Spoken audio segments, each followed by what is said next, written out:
저희가 오늘 3절의 가족 노래를 드리면서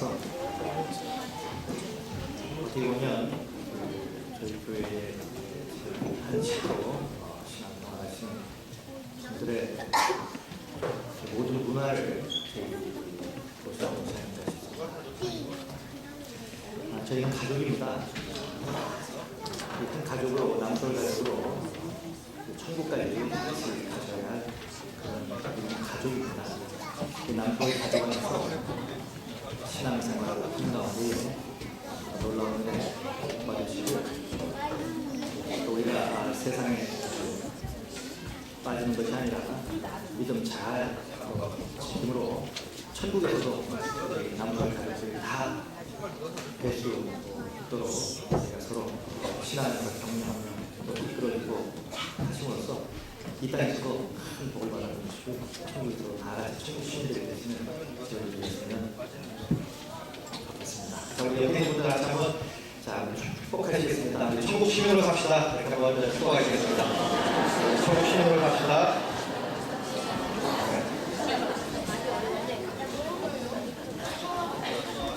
자, 미국에서 가장 인기 있는 그런 스포츠는 미식축구와 그리고 농구입니다. 야구는 이게 하얀길에 접어든 그런 스포츠고요. 미식축구와 그리고 농구가 미국에서는 가장 인기 있는 그런 스포츠가 되겠습니다. 얼마 전에 미국 프로농구 NBA라고 하죠. NBA의 최우수 선수 MVP가 선정이 되었습니다. MVP로 선정된 사람은 누구냐면 오클라호마 시티의 오클라호마 시티 선더에서 농구 용어로는 스몰 포워드라고 얘기를 하는데요. 케빈 듀런트라는 사람이 이제 최우수 선수가 되었습니다. 나이는 26살밖에 되지 않는 그런 청년입니다.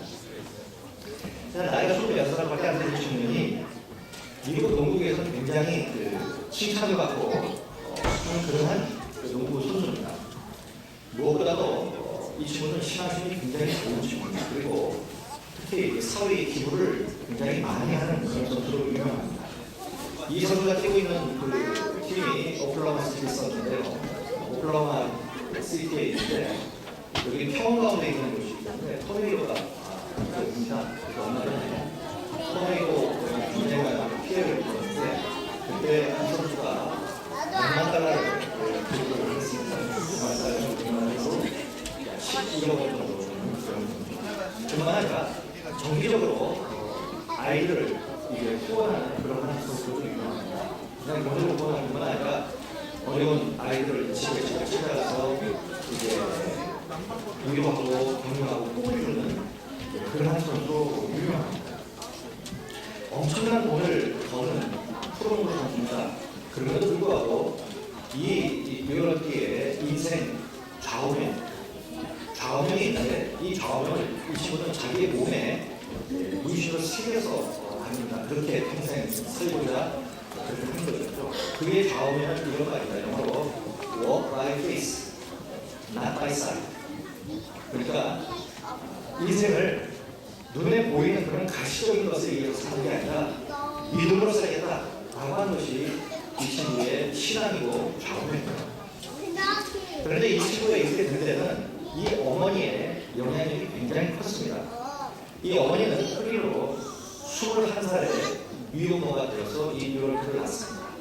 흑인이고 그것도 미혼모입니다. 미국에서도 결코 살기가 쉽지 않은 그런 여건의 여인이었습니다. 그런데 이 듀런트의 어머니가 이 흑인으로 그것도 21살의 미혼모로 이 아이를 정말 반듯하게 키웠습니다. 무엇보다도 신앙 시험을 너무 많이 잘 교육을 하고 가르쳐서 정말 신앙 안에서 반듯하게 컸습니다.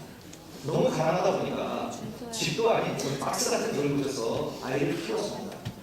그리고 이제 하루 벌어서 하루 먹고 사니까 나가서 노동을 하고 들어오면 본인은 저녁에 굶고 그냥 자는 일들이 허다했답니다. 그런데도 자식은 그렇게 배불리게 잘 남부럽지 않게 챙겨서 먹이고 키웠답니다. 이렇게 반듯하게 자란 이 선수가 이제 세계 최고의 농구 선수가 되면서 이제 MVP로 선정이 되고 이제 수상 소감을 말하는데 그 어느 수상 소감보다 눈물이 많은 그러한 그 수상 소감인데 20분을 했는데 제가 유튜브에서 이 선수의 그 수상 소감을 들었습니다. 마지막에 이 선수가 MVP는 내가 아니라 진정한 MVP는 바로 우리 어머니다. 이렇게 수상 소감을 얘기했습니다. 그때 그 어머니가 자리에 있었고요. 거기 모든 사람들이 다 눈물로 그 수상 소감을 들었다는 것을 기억이 납니다. 제가 이 기사를 보고 그리고 이 유럽의 수상 소감을 제가 유튜브를 통해서 보면서 이런 생각을 해봤습니다. 이 모자지간에는 평범한 그 어떤 다른 부모와 자식 사이에 없는 그 무언가가 그들에게는 있다는 거예요. 엄마의 마음을 자식이 알고 자식의 마음을 엄마가 알고 굳이 말로 표현하고 무엇을 하지 않아도 그들만 통하는 그 무언가가 있더라는 거예요. 오늘 설교를 준비하면서 여러분들에게 이런 질문을 해보자 했습니다. 오늘 설교의 제목처럼 여러분들은 자녀와 통하십니까? 그리고 여러분들은 여러분들의 부모님과 통하십니까? 오늘 성경에서 이런 멋진 부모와 자녀 찾아보기를 원합니다. 오늘 본문의 주인공은 야곱입니다. 아시다시피 야곱은 12명의 아들이 있습니다. 그 중에서 야곱과 가장 마음이 잘 통했던, 깊이 통했던 아들이 있다면 그것은 바로 11번째 아들인 요셉일 겁니다. 성경을 읽어보면 야곱은 요셉에게만 아주 깊은 자기의 순례를 드러낸 경우가 상당히 많이 있었습니다. 오늘 읽은 본문도 그런 장면을 보여줍니다. 29절에 보면 야곱이 이제 죽을 때가 되었을 때에 요셉을 부릅니다. 당시 요셉은 거대한 제국, 그 당시에 가장 컸던 제국, 이 애굽의 총리로 있었습니다. 누구 뜻 없이 바쁜 그런 아들이었죠. 그런 아들을 일부러 불러서 정말로 중요한 이야기, 자기의 가슴 속에 묻어두었던 꼭 하고 싶은 이야기를 야곱이 죽기 전에 그 아들에게 말합니다. 그럼 왜 야곱은 장남도 있었고 차남도 있었고 여러 아들이 있었을 때 왜 11번째 그렇게 바쁘고 누구도 뜻이 없는 이 요셉을 굳이 불러서 자기의 손을 만드냐는 겁니다. 그 이유는 이겁니다. 다른 아들이 아니라 바로 요셉이 나의 이 손에 나의 깊은 이 마음의 소원을 이해하고 들어줄 수 있는 아들이라고 아버지는 척석같이 믿었기 때문입니다. 그렇다면 야곱이 요셉에게 한 말이 무엇입니까? 그것이 29절 이하에 나옵니다. 이스라엘이 죽을 날이 가까우매 그의 아들 요셉을 불러 그에게 이르되 이제 내가 내게 은혜를 입었거든 청하노니 내 손을 내 허벅지 아래에 놓고 이내와 성실함으로 내게 행하여 애굽에 나를 장사하지 아니하도록 하라. 내가 조상들과 함께 눕거든 너는 나를 애굽에서 내려다가 조상의 묘지에 장사하라. 요셉이 이르되 내가 아버지의 말씀대로 행하리라. 무슨 말입니까? 야곱 자신이 죽으면 애굽 땅에 나를 묻지 말고 조상의 묘지에 나를 묻어달라 라고 하는 부탁이었습니다. 여기서 조상의 묘지는 바로 가나안 땅에 있는 가족묘 막벨라 부를 의미합니다. 이 팔레스타인의 그 장애 문화는 가족묘입니다. 가족묘입니다. 어떻게 장사를 짓느냐면 일단 어떤 사람이 죽으면 굴 같은 데다가 이제 시신을 보관합니다. 그리고 1년 지나고 2년이 지나면 이제 몸을 다 썩고 뼈가 났죠. 그럼 그 뼈를 추려서 요만한 상자 같은 그런 곳에 이 뼈들을 같이 집어넣습니다. 굴에 이만한 그 나무로 된 아니면 돌로 된 그런 상자 속에 이제 그 뼈들을 같이 집어넣습니다. 그 뼈 안에 이제 조상 때부터 돌아가셨던 모든 분들의 뼈가 그 안에 다 들어갑니다. 그래서 우리가 성경에 보면 열조로 돌아갔다 이런 말이 있습니다. 이런 표현을 기억하실 겁니다. 열조로 돌아갔다. 이 바로 열조로 돌아간다는 말이 바로 그 가족 묘안으로 같이 돌아간다 이런 말이에요. 이 야곱의 가족묘는 가나안 땅에 있는 막벨라 돌에 있었습니다. 그 무덤에는 할아버지 아브라함, 이삭, 그리고 사라, 라헬, 그리고 야곱의 아내 레아, 이미 돌아가셨던 분들이 이미 그곳에 다 묻혀 있는 그런 곳입니다. 자, 그렇다면 이 조상의 묘지에 묻어달라고 하는 말이 뭐가 그렇게 대단한 말이기에 그냥 장남, 차남 이런 아이가 아니라 굳이 그렇게 바쁘고 눈코 뜰 수 없는 그 11번째 아들을 굳이 불러서 이렇게 신신당부를 했느냐 하는 겁니다. 그 첫 번째 이유는 이 일은 실행하기가 그렇게 쉬운 일이 아니었기 때문입니다. 당시로서는 가나안 땅에 있는 이 막벨라 굴에 장사를 지내는 것 이것이 간단한 문제가 아니었습니다. 왜냐하면 그가 살고 있는 애국과 그리고 가나안 땅에 있는 막벨라 굴하고는 열흘 이상을 가야 되는 그런 겁니다. 시신을 달고 그것도 다시 열흘 이상을 가는 것 이것은 결코 간단한 일이 아니었어요. 그러기에 아마 다른 자녀들은 혹시 아버지가 이런 부탁을 했으면 글쎄요 이렇게 대답을 하지 않을까 싶어요. 아버지 이 애국 땅이 가나안 땅보다 훨씬 좋습니다. 그런데 굳이 왜 그렇게 멀리 가서 그 척박한 그곳에 묻히려고 하십니까? 그냥 이곳에서 화려하게 많은 사람들의 그러한 조문을 받아서 그렇게 우리가 장례식을 치를 수 있도록 여기서 그냥 장례하시죠. 이렇게 이야기를 하지 않을까? 이처럼 야곱 자신이 애국이 아닌 가나안 땅에 묻히는 것이 결코 쉬운 일이 아닌 걸 너무나도 잘 알았기 때문에 야곱은 요셉을 불러서 한 가지 행동을 합니다. 그것이 뭐냐면 허벅지 아래에 손을 놓고 맹세하라 이렇게 얘기합니다. 이것이 바로 환곡병 맹세라고 하는 말인데 이것은 그때 당시에 이 고대 근동 지방에 있었던 그 어떤 서양의 의식입니다. 그러니까 그 당시에는 이 환곡병이라고 하는 것이 생명의 근원이고 권위를 상징합니다. 그곳에 이제 손을 놓고 맹세하는 것은 내가 지금 맹세하는 것을 내가 이제 목숨을 걸고 내가 꼭 지키겠습니다 하는 그러한 약속의 뜻이었습니다. 이처럼 야곱은 요셉을 불러서 이 맹세를 하게끔 했습니다. 어떤 일이 있어도 내 말을 네가 꼭 이해를 해라. 그러자 이 요셉도 아버지에게 제가 그렇게 하겠습니다 하고 맹세를 합니다. 자, 그런데 이 야곱이 다른 아들들이 아닌 이 요셉에게 자신의 성에 묻어달라고 부탁한 데는 더 큰 이유가 있습니다. 그것은 바로 신앙적인 문제였습니다. 야곱이 그토록 가나안 땅 막벨라 굴에 묻히기를 원한 것은 가나안 땅이 바로 하나님께서 자기들에게 주신 땅이기 때문입니다. 가나안 땅은 그냥 땅이 아니라 자신들의 신앙의 뿌리가 있는 곳이에요. 신앙의 터전이기 때문에 그렇습니다. 자신의 삶이 있기 때문에 그것이죠. 하나님과 자신들의 그 어떤 신앙의 이야기가 스토리가 그 안에 있는 것이기 때문에 그들을 가난하다고 합니다. 일찍이 아브라함도 이삭도 가나안 땅을 지키면서 살았죠. 그러다가 흉년이 찾아들었습니다.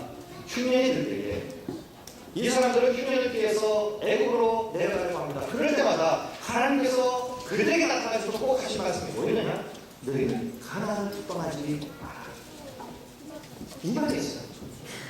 왜냐하면 흉년이도 내가 너희들을 지킬 것이고 내가 너를 살려줄 것이고 그러니 내가 너희들에게 준 약속의 땅, 이 가나안 땅에 머무르는 것이다.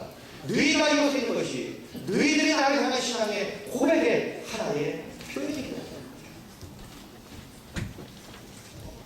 야곱도 이곳에서 태어났습니다. 이곳에서 자랐어요.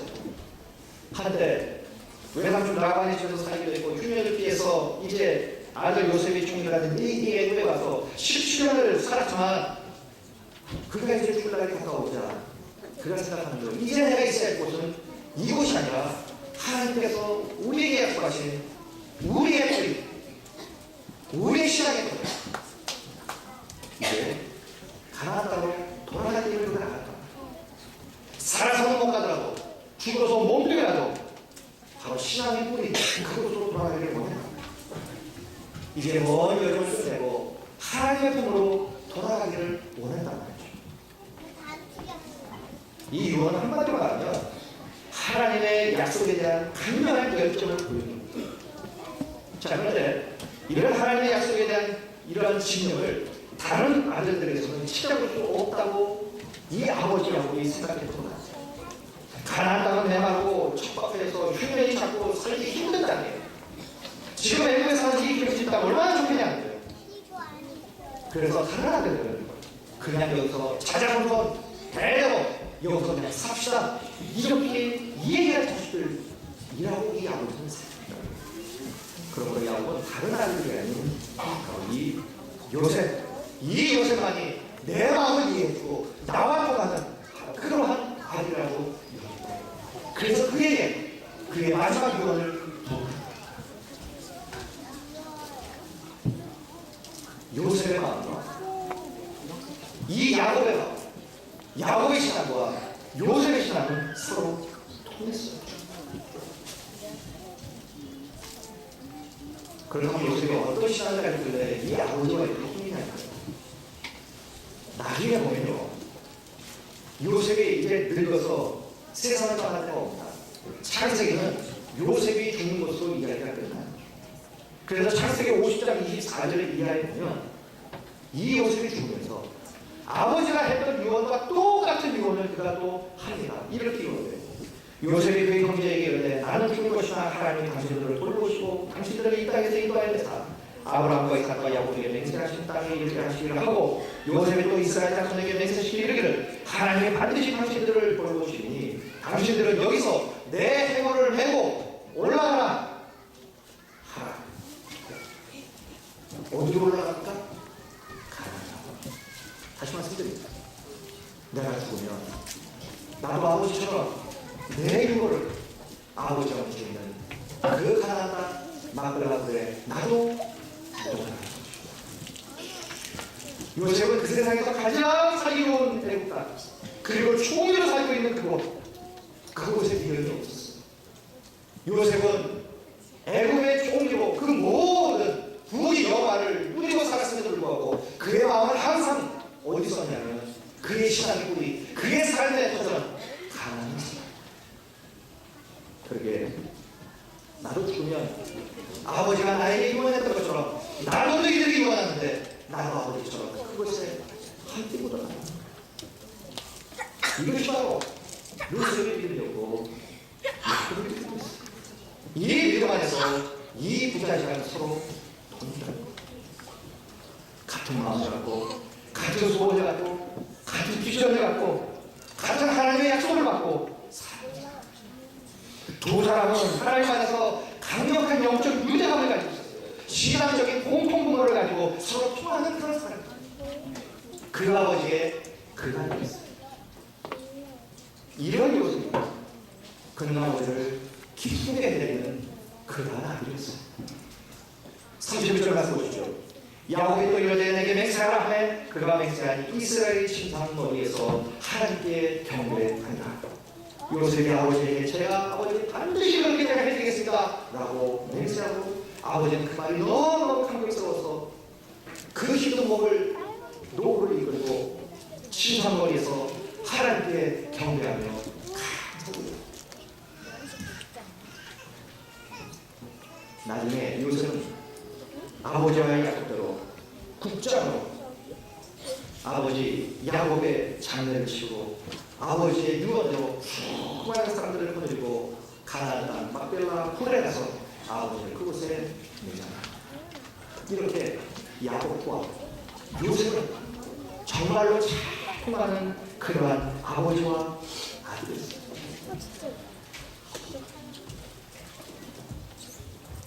여러분들은 통하십니까? 자녀들과 서로 통하세요. 부모님들과 서로 통하십니까? 가족인데 한 울타리, 한 지붕 안에 살면서 같은 집에 사는 것 이거 외에는 가족이라고 하는 증거가 없는 그런 가정. 다들 각자 뿔뿔이. 여러분들은 하루에 과연 가족들과 얼마나 많은 대화를 하십니까? 몇 분의 대화를 하십니까?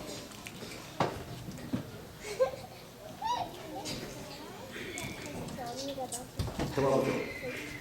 같은 자리에 앉아서 밥을 먹기도 쉽지 않은 그런.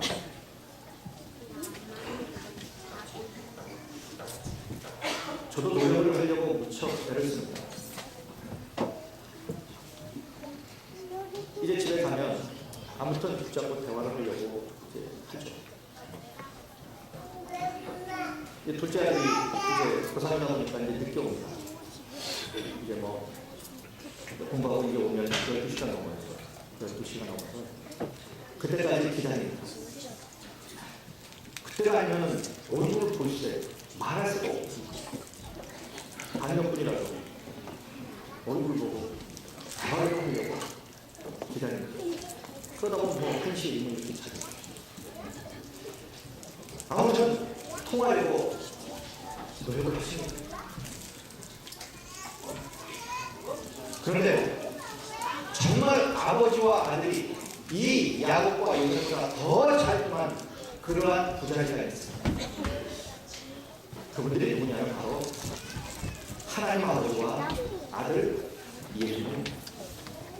예수님은 그분의 삶을 통해서 아버지 하나님의 뜻과 계획과 목적에 어긋나는 말이나 행동이나 삶은 절대로 살지 않습니다.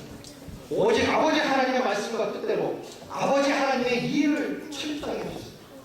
이러한 예수님의 삶의 태도를 잘 나타내는 한마디의 말씀이 있습니다. 그것은 겟세마네 동산에서 예수님이 하나님 아버지께 드렸던 기도를 이렇게 합니다. 아버지여 내 뜻대로 마옵시고 아버지의 원대로 되시기를 원합니다.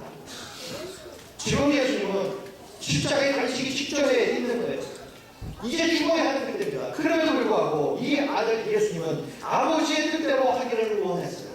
아버지의 뜻과 아들의 뜻이 일치했다는 거예요.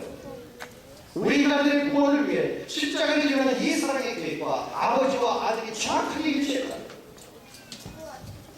통했다. 우리는 바로 이 모습을 배워야 합니다.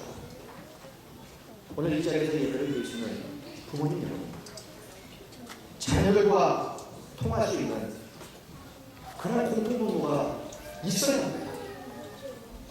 또 예를 드리시는 자녀들, 부모님과 통할 수 있는 공통부모가 여러분에게도 있어야 합니다. 그저 함께 사는 것만으로는 공통부모를 만들 수가 없는 거예요. 정말 소중한 것을 함께 나눌 때 진정으로 통하는 부모와 자녀가 될 수 있다는 거예요. 그렇다면 부모와 자녀들이 공유해야 할 가장 소중한 고백가 무엇입니까? 그것이 바로 신앙이라고 하는 거예요. 신앙이야말로 바로 부모와 자녀를 통하게 만드는 결정적인 요소예요. 여러분 가만히 한번 생각해 보십시오. 부모와 자녀가 통할 수 있는 것이 무엇입니까? 학문입니까? 많이 배우고 적게 배우고 그걸로만 자녀가 통합니까? 우리 부모님 세대 때는 아예 교육에 기회가 없었어요. 그 부모님과 같이 책 한 권 읽으면서 아버지 책 읽어보셨어요? 이래가지고 그 책에 대해서 무슨 토론하거나 아니면 무슨 뭐 대한민국의 앞으로 미래를 위해서 우리가 어떤 대학을 내서야 됩니다. 이런 거창한 거시적인 어떤 이런 거 가지고 우리가 토론하고 해야 됩니다. 아니라는 거죠. 부모님들은 점점 늦습니다. 또 세상은 너무도 빠르게 변합니다. 부모님들이 직장 생활했던 때와 지금의 직장 생활은 완전히 달라요. 부모님들 일만 끝내면 보릿고개 얘기하는데 요즘 애들은 보릿고개가 뭔지 몰라요. 밥이 없어서 굶어갔다 그러면 요즘 애들은 그건 아무 때문에 없으면 되죠. 피자 시켜 먹죠. 이런 생각 자체가 아니라는 거예요. 방금 우리가 오늘 예배를 드리면서 아이들, 학생들, 청년들 그들의 문화로 말미암아 예를 드렸어요. 어쩌면 나와 안 맞는 것도 있을 겁니다. 그러나 이것이 세대라는 거예요. 이 세대가 가정 안에 있고 이 세대가 가정이 이 교회 안에 존재하는 거예요. 우리 교회만 해도요 100년이 이 안에 있어요. 100년. 1세기의 역사가 이 교회 안에 사람으로 말미암아 형성되어 있는 겁니다. 100년. 이 100년의 터를 어떻게 우리가 극복할 수 있습니까? 신앙밖에 없다. 신앙. 음식을 먹으러 밖에 한번 나가보세요. 상대가 나가도 무엇을 먹어야 될지 고민입니다. 대체적으로 밖에 나가서 음식을 시켜 먹을 때 보면 외식을 할 때 보면 누구에게 맞춥니까? 열로 하신 부모님에게 맞춥니까? 아니에요. 애들한테 어디 물어봅니다. 야, 너희들 먹고 싶어? 스테이크요. 그럼 갑니다. 이가 성하지 않으신 그 노부모님들이 어떻게 스테이크를 씹으십니까? 그럼 부모님들 한번 갔다 오고 나면 그 다음 그냥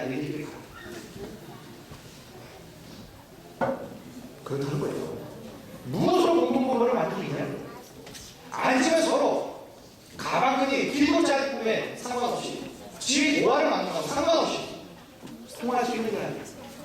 신앙계가 아닙니다. 그것이 그리스도의 가정 아닙니까? 바로 이 그리스도의 가정, 정말 하나로 만들어지는 공통부분, 이것이 바로 신앙이다. 그런데 그 신앙의 이야기로 집안에서 이야기가 안 된다면 문제는 또 부모가 자녀를 위해서 기도하고 축복하고 신앙의 대화를 하고 이것이 안 된다면 그건 정말로 문제가 있거나 되겠습니다. 그럼 무엇으로 이야기가 있고 대화가 통하고 무언가가 공통부분가 있겠습니다. 그렇기 때문에 이 신앙이 그 모든 세대를 아우를 수 있는 공통입니다. 그게 우리에게 사명이 있어요. 뭐냐? 제가 젊은 사람들 결혼하시면 제가 결혼하기 전에 꼭 결혼 예배를 합니다. 그럴 때 제가 꼭 하는 얘기가 있어요. 부모님과 같이 살지 않고 좀 거리가 있는 곳에 떨어져 산다면 반드시 일주일에 한 번 이 교회 그리고 이 교회 와서 예배 드리는 것으로 끝나지 않고 적어도 일주일에 한 번씩 부모님을 교회 와서 부모님을 그렇지 않으면 따로 부모님 찾아뵈야지 안 되는 거예요. 같이 살다 보면 그게 안 돼요. 그래서 이 교회 와서 같이 예배 드리고 그때 부모님 얼굴 뵙고 그때 인사하고 문화하고 할아버지랑 반드시 해야 돼요. 그렇습니다. 이렇게 되려면 부모님들을 주님께로 이끄는 거예요. 이렇게 되려면 자녀들을 부모님께로 인도해야 합니다. 부모와 자식 사이에서 이 신앙을 공유하셔야 한다는 얘기예요. 그 어떤 것이라도 신앙적이면 나이에 상관없이 다 통할 수 있는 그런 이야기가 있어요. 이 공통분모가 가장 있어요. 여러분들을 위해서 이제 5월달 또 6월달 저희가 우리가 사람들도 축제를 합니다. 이번에 이 초청, 이 축제를 통해서 우리 가족들이 초청되어서 우리 주님을 만나고 구원받고 신앙을 공유해서 서로 통하는 법과 천국을 함께 소유하는 법을 온 가족이 다 누렸으면 좋겠습니다. 그리고 우리 남서울 이 모든 식구들 100년이 있는 이 교회 안에서 자녀들은 부모님들 세대를 존중하고 그리고 부모님 세대를 또 자녀들을 열린 마음으로 이해하고 이럴 때 이 남서울로 활가족으로 천국까지 함께 가는 이런 축복의 공동체가 될 줄로 믿습니다. 그래서 이번에 반드시 온 가족이 신앙을 통하여 하나 되는 구원의 감격이 우리의 남서울 온 가정에 충만하게 넘치시기를 주님의 이름으로 간절히 축원드리겠습니다. 기도하겠습니다.